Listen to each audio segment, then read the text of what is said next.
The rain on the Olympic Peninsula does not just fall. It colonizes.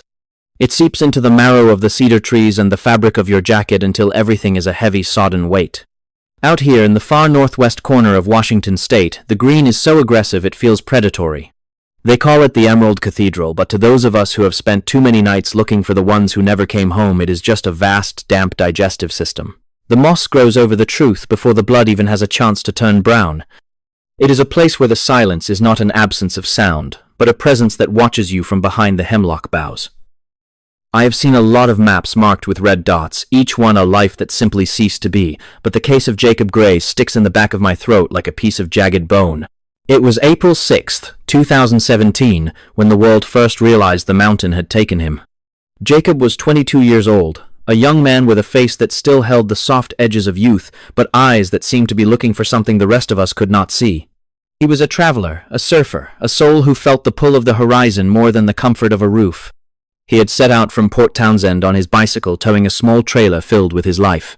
He was heading into the heart of the Olympic National Park, a terrain of jagged peaks and river valleys so deep they have their own weather systems.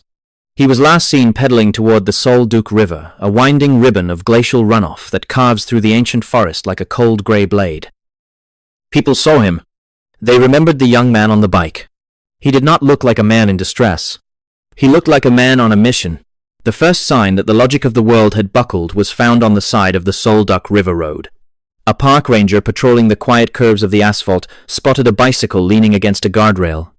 It was not crashed. It was not abandoned in a ditch. It was propped up almost neatly, as if the rider had just stepped into the brush for a moment to tie a shoe or watch a bird. The trailer was still attached.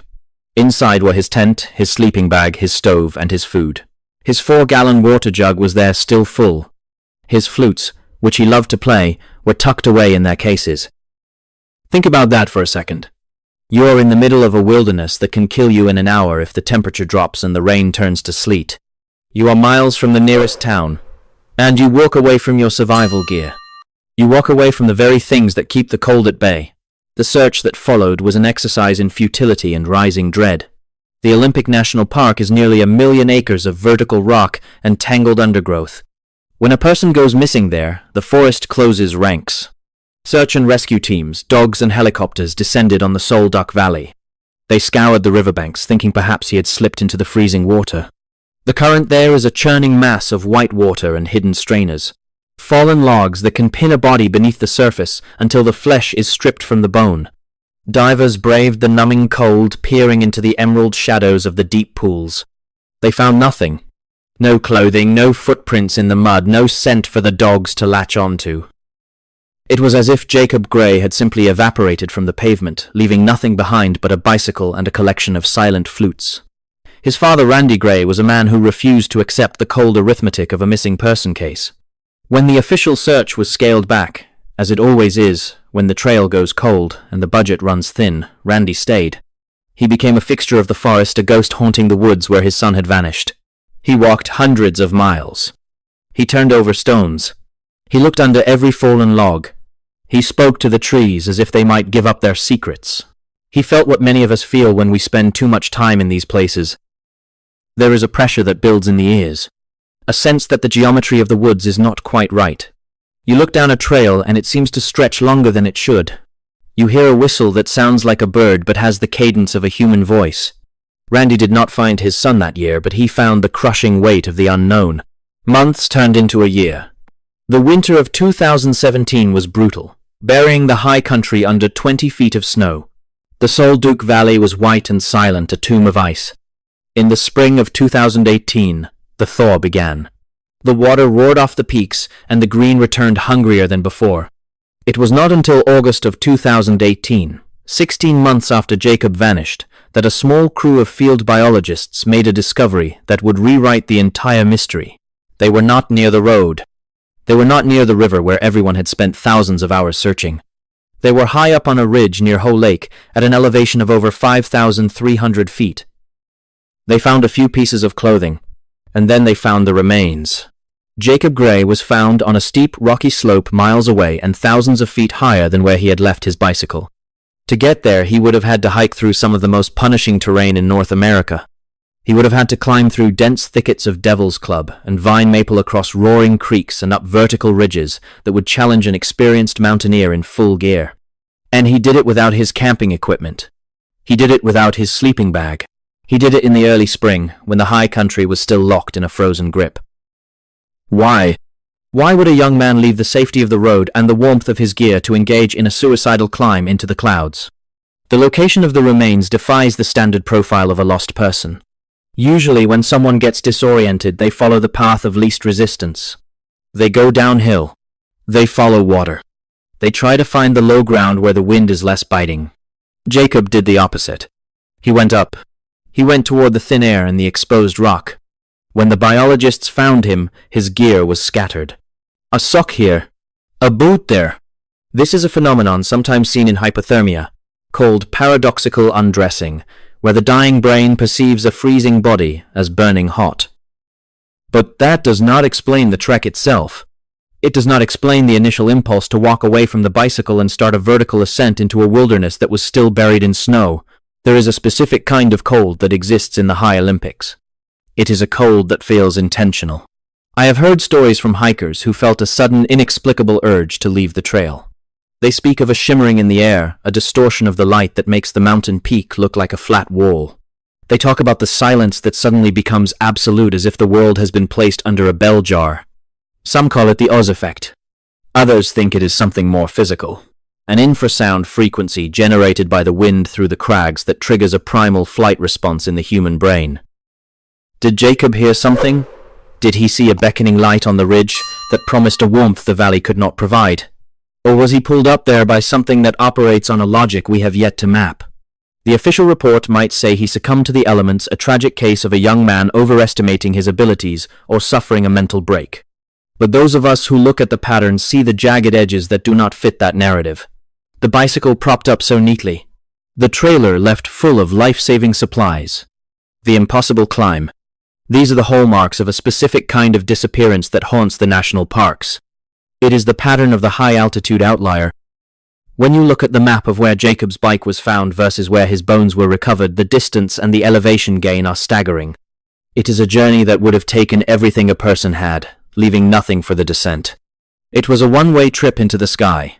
Jacob Gray is not the only one.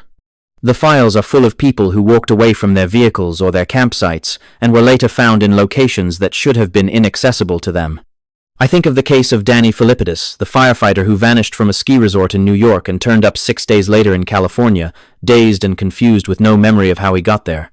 He had traveled thousands of miles across the continent in a state of fugue.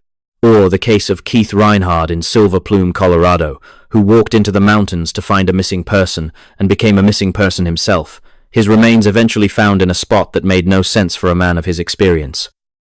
There is a thread that connects these events, a thin, cold wire that pulls people out of their lives and into the places where the shadows are longest. The mountains do not care about our need for closure. They do not care about the grief of a father who spent years walking through the rain. Jacob Gray was returned to the earth in pieces, a collection of white fragments found in the high thin air where the eagles scream. We are left with the image of a bicycle leaning against a guardrail, a silent monument to a moment of decision that we will never understand. Whatever called to Jacob that afternoon in April, it was loud enough to drown out the instinct for survival. It was strong enough to pull him 5,000 feet up into the clouds. And the forest, as it always does, simply watched and waited for the moss to begin its slow green work. The pattern remains. In the vast, unpeopled spaces of our wilderness, the rules of the city and the laws of physics seem to fray at the edges. People disappear in the blink of an eye. They are found in places that defy logic, or they are never found at all. We tell ourselves stories of bears and lions and accidents to keep the fear at bay, but in the dark of the night, when the wind howls through the Douglas firs, we know the truth. There are things in the woods that do not have names. There are places where the ground is thin. And sometimes, for reasons we may never comprehend, the mountain decides it is time for you to stop walking and start climbing toward the stars, leaving your flutes and your bicycle behind in the tall, wet grass. This case bears a chilling resemblance to the disappearance of Jaryd Atadero in the Rocky Mountain National Park.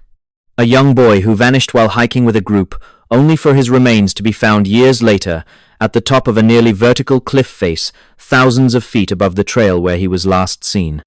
Like Jacob, the physical exertion required to reach that spot was beyond the perceived capability of the individual, and the placement of the remains offered no logical explanation for how they arrived there. Both cases suggest a force or a phenomenon that moves its victims through the landscape in ways that bypass traditional search and rescue logic. The shadows in the high country are deep and they are patient. Until we understand the nature of the pull that leads people into the heights, we are all just guests in a house that does not want us there. Stay on the trail. Keep your gear close. And if you hear a flute playing in the mist where no one should be, do not follow the sound. The Olympic Peninsula is not merely a place of trees and water. It is a vast emerald cathedral built on the bones of things that were forgotten long before the first surveyor ever laid a compass on a map. There is a specific kind of silence you find there deep in the Sol Duc Valley, where the air is so saturated with moisture that it feels like you are breathing through a damp cloth. It is a heavy, primordial atmosphere that muffles the sound of your own footsteps and makes you feel as though the trees are leaning in, listening to the rhythm of your heart. In April of 2017, that forest took Jacob Gray, a 22-year-old man with the lungs of an athlete and the soul of a wanderer. He was a cyclist, a musician, and a seeker of something the modern world could not provide. He rode his bicycle into the mouth of the wilderness and simply dissolved into the green gloom. When his bike was found leaning against a guardrail at mile marker 6.3, it looked as though he had just stepped into the brush for a moment to watch a deer or tighten a bootlace. His gear was still there. His four-piece travel flute sat waiting for a breath that would never come, and the road stretched out in both directions, empty and indifferent. The search that followed was a masterclass in frustration and mounting dread. The Sol Duc River was a raging grey torrent of snowmelt, a chaotic artery of ice water that chewed at the banks and dragged down massive hemlock logs like they were toothpicks. The rangers and the search teams operated under the grim assumption that Jacob had simply slipped. They believed the river had claimed him, that his body was being tumbled through the dark canyons of the water, destined to be snagged on a root or buried in the silt of the lower reaches. They brought in dogs, but the constant rain of the Pacific Northwest is a relentless eraser. It washes away scent, it flattens tracks, and it turns the forest floor into a sodden uniform sponge of needles and rot. For days, then weeks, the teams combed the banks and the thickets of Devil's Club, their hands bleeding from the thorns and their eyes stinging from the constant mist. They found nothing. No scrap of fabric, no footprint in the mud, no sign that a human being had ever passed through those woods. The river was silent about its secrets, and the forest seemed to close its ranks behind the searchers as they moved. While the official search eventually wound down, the true investigation was just beginning in the heart of a broken man. Randy Gray, Jacob's father, did not have the luxury of walking away. He became a fixture of the park, a grey-bearded spectre who lived out of his vehicle and spent his days traversing the terrain that had swallowed his son. I have seen this many times in these cases, the way the grief transforms into a singular, obsessive focus. Randy was not looking for a missing person anymore. He was looking for a ghost. He walked hundreds of miles, pushing through the dense undergrowth where the ferns grow shoulder-high and the moss coats every surface in a slippery emerald fur. He looked into the holes beneath the roots of ancient cedars and scrambled down into the freezing spray of hidden waterfalls. He was convinced that Jacob was there somewhere, just out of sight, perhaps injured or confused. But as the months turned into a year, the reality of the Olympic wilderness began to sink in. It is a place that does not just kill you, it consumes you. It breaks you down into your component parts and feeds you back into the soil until there is nothing left but the wind. The discovery, when it finally came in August of 2018, did not bring the kind of peace people talk about in movies. It brought a fresh wave of impossible questions. A group of biologists working in the high country far above the Sol Duc Valley stumbled upon a site that defied every logic of the initial search. They were at an elevation of 5,200 feet near a place called Daniel's Ridge. This was not near the river. This was not near the road. This was 4,000 feet up, a nearly vertical landscape of rock, snow, and stunted subalpine fir. There, scattered among the scree and the thin, biting air, were the remains of Jacob Gray. It was a scene of clinical bleached horror. Fragments of bone, a few scraps of clothing, and the remains of a backpack. To reach this spot from where his bike was found, Jacob would have had to abandon his gear, leave the safety of the road, and begin a desperate, grueling ascent into the teeth of a late spring mountain winter. He would have had to climb through miles of trackless forest, over ridges of crumbling basalt, and into a zone where the temperature drops 20 degrees in the blink of an eye. When you look at the topography of that climb, the cynicism of the investigator begins to set in. Why would a young man dressed in light cycling clothes decide to start a mountaineering expedition in the middle of a rainstorm? There is a phenomenon we see in these high-altitude disappearances, a strange, frantic drive to reach the high ground. It is as if something is pulling them upward away from the safety of the valley floor and into the thin air where survival is measured in minutes. Jacob had no cold-weather gear with him on that ridge. He had no food, no shelter, and no logical reason to be there. The path he took, if he walked it at all, was a suicide mission that offered no reward but a view of the clouds. But there is another possibility, one that the official reports tend to shy away from because it doesn't fit into a tidy box. There are places in the mountains where the sensory input of the world begins to fray. People report sudden crushing silences. They report a feeling of being watched by something that does not have eyes. They report a sudden overwhelming urge to run not away from a predator but towards something they cannot name. The biologists found his wallet and his identification, but the state of the remains was troubling. They were scattered over a wide area which the authorities quickly attributed to animal scavenging. That is the easy answer. It is the answer that lets people sleep at night. But when you look at the microscopic observation of these sites, things don't always add up. Animals tend to leave specific marks, specific patterns of distribution. In many of these missing 411 cases, the remains are found in a way that suggests they were dropped from above or placed with a strange clinical precision that lacks the chaotic tearing of a mountain lion or a bear. Jacob's remains were found in a place that had been scanned from the air during the initial search. The ridge was open, exposed. How did a team of experts with high-powered optics miss a human body on a field of grey rock and white snow? Unless, of course, the body wasn't there when they looked. This is the recurring nightmare of the high country. Things appear where they shouldn't be months after the world has stopped looking. There is a visceral quality to the grief in the Grey case, because it highlights the utter helplessness of the human condition when faced with the raw power of the mountain. We like to think we are the masters of our environment, that our GPS units and our synthetic fabrics make us immune to the old gods of the wilderness. But Jacob Gray was a fit, capable young man. He was not a novice. And yet, he ended up as a collection of white fragments on a ridge where the eagles scream and the wind never stops.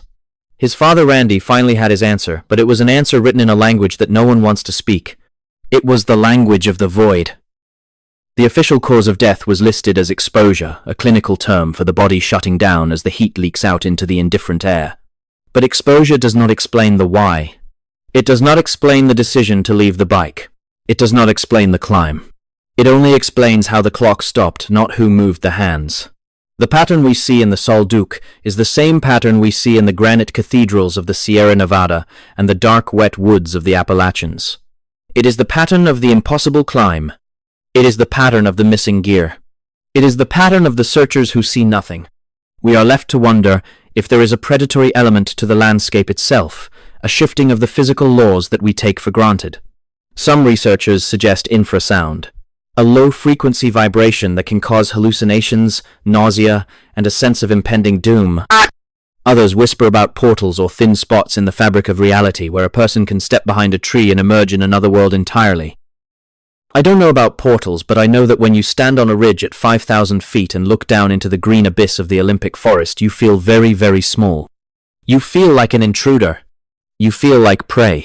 This case bears a chilling resemblance to the disappearance of Jaryd Atadero in the Rocky Mountain National Park back in 1999. Jaryd was only 3 years old when he vanished while hiking with a group of adults. He was right there just ahead of the group on a well-maintained trail, and then in the space of a few seconds he was gone. There was no sound, no struggle, no sign of a struggle. The search for Jaryd was one of the most intensive in the history of the park, involving hundreds of people and sophisticated technology. They found nothing for years. Then, in 2003, 2 hikers found his remains. They weren't in a thicket or a ravine. They were 550 feet up a nearly vertical cliff face in a spot that a 3-year-old child could not have reached on his own. His clothing was found in a condition that defied explanation. His fleece jacket was turned inside out, but his pants were missing. And his tiny sneakers were found in a spot that looked as if they had been placed there by a careful hand. Like Jacob Gray, Jaryd Atadero ended up in a location that defied the physical capabilities of the victim. In both cases, the searchers looked in the logical places and found a vacuum. In both cases, the remains were eventually discovered in high, inaccessible areas that had been previously searched. The similarity is not a coincidence. It is a signature. It is the signature of a force that moves people through the landscape like pieces on a board, ignoring the barriers of terrain and the limitations of the human body. When we talk about these disappearances, we aren't just talking about accidents. We are talking about an anomaly that exists on the periphery of our understanding. We are talking about the pull. It is a force that calls to the wanderer, that whispers to the cyclist, that beckons the child away from the group. And once you answer that call, the mountain does not let you back. Jacob Gray's story ended on that ridge, but the questions he left behind continue to echo through the Sol Duc Valley. Every time a hiker disappears, every time a bicycle is found leaning against a guardrail, the shadow of Jacob's fate grows a little longer. We tell ourselves that if we are careful, if we stay on the trail, if we carry the right gear, we will be safe. But the wilderness is not a park. It is a kingdom, and it has its own laws. In the high country, the ground is thin. The air is old. And sometimes the mountain decides it is time for you to stop walking. The flutes are left in the grass, the bikes are left by the road, and the people are taken to the high places where the sun never warms the stones. Stay close to your friends. Do not wander, because the silence of the woods is not empty. It is waiting, and it has all the time in the world.